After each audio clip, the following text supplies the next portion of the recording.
With the electrolysis of copper, we use the carbon or platinum electrodes to make sure there's no reactions, chemicals coming off the electrodes at the anode. So the anode's on the left, the cathode's on the right.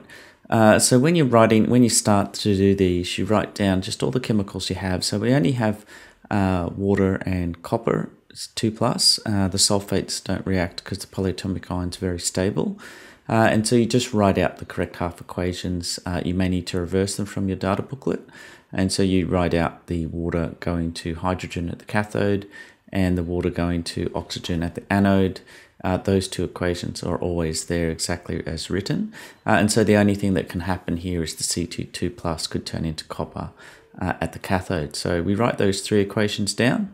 And you can see that the most positive one is the copper.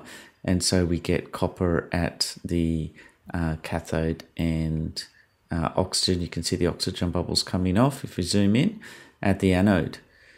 Now, so we'll remove that. You'll see just there's only a little tiny bit of copper at the end, which is the reason I didn't do the copper electrodes, because it would have just taken too long. You wouldn't be able to see anything. You'd have to actually measure it to really be sure that the so if you write out this one, the only thing that changes now is because there's copper. If I put copper electrodes in there, now the cathode the anode can actually disintegrate and the copper can come off.